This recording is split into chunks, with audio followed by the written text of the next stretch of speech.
What's up, you guys? Thank you for clicking on this video. So as you can tell by the title, we have some very interesting news to cover in today's video. So, Ven Laszlo, sorry if I'm pronouncing that wrong. He's like a very famous YouTuber here for Transformers, at least within this community. So I have a lot of respect for him. He's got industry connections with Transformers over the years. And he took to Twitter like 2, 3, 4 days ago, whatever, at the time of this recording. And he made this post. I screenshotted it like 2 days ago, and I'm just now making the video on it.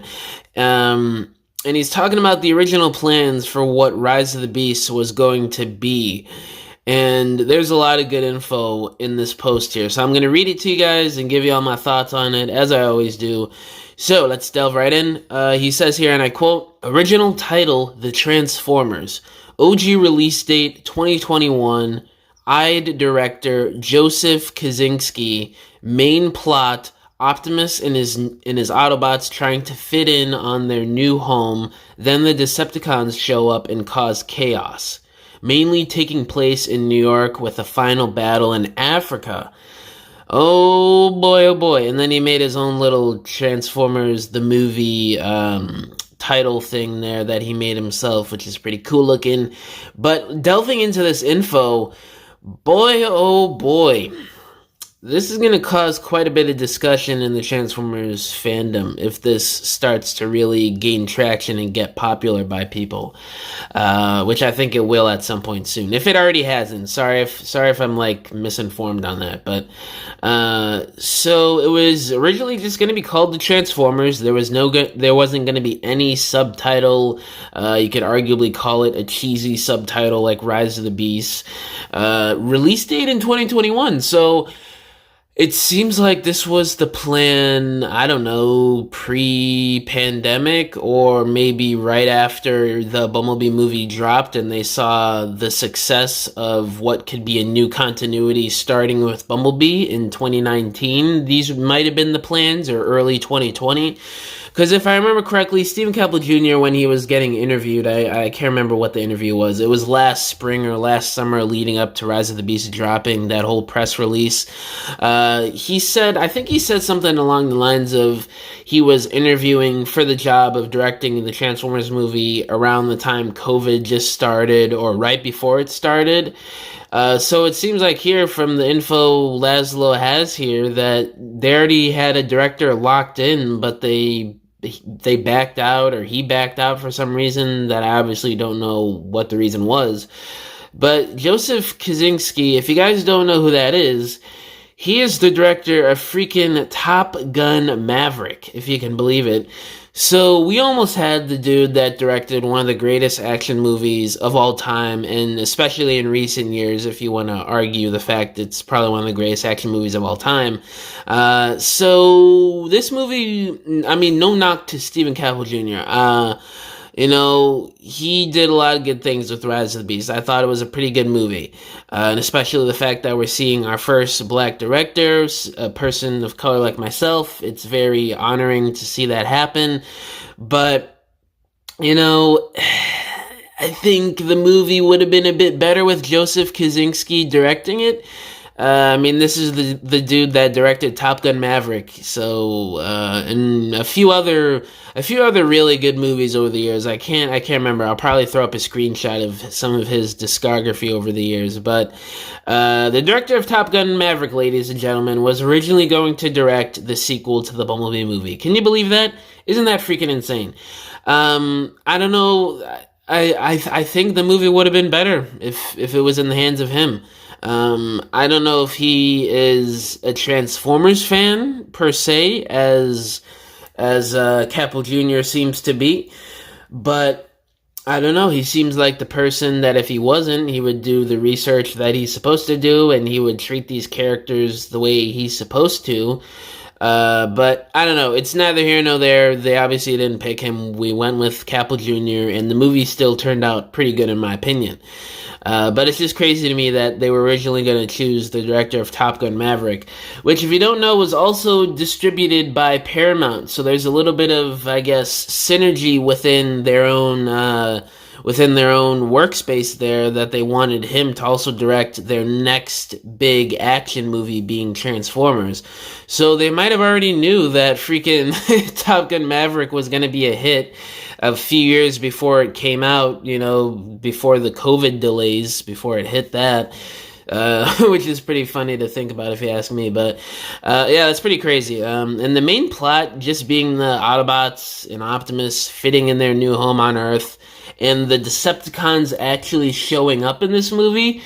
So you mean to tell me we were robbed of Megatron, Starscream, Soundwave, potentially Shockwave, potentially multiple other Seekers, and that might have been the reason why we started getting all of these Bumblebee movie Cybertron characters, other than, the designers and Hasbro just wanting to tackle those characters and designs, for trademark reasons, character reasons, fans wanting them so bad reasons. So, I think there was a little bit of synergy going on with the original plotline for this movie. I think Hasbro got word, they got wind of it, and they wanted to put out the characters that were going to be on Earth at the time of the draft for this particular movie. They probably want to do a bit of a before and after type thing, maybe some 2-packs with Takara or something, where they show the Cybertronian modes, then they do the Earth modes for them, but obviously it didn't work out that way because plans changed drastically with the plot of the movie, and of course what characters were going to appear and what they were going to do with the characters. Cough, cough, Pablo.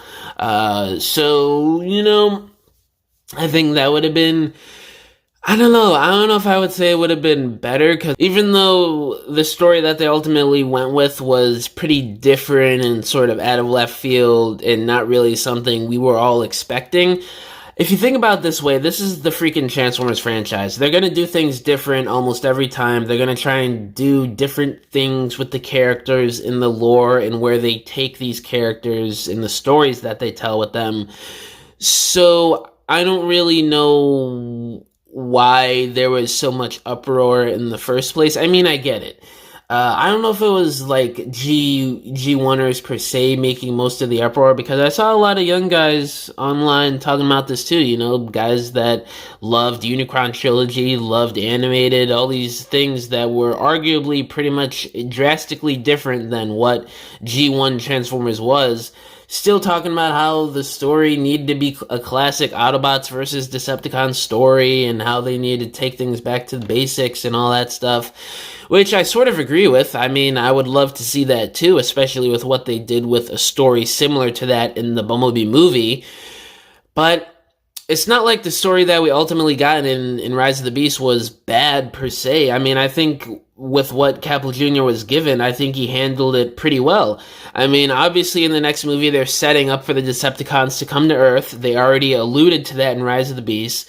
They're alluding to Unicron. The way they handled the Terracons I thought was decent, even though they all died in the end, which was a little bit too cliche and dumb in my opinion.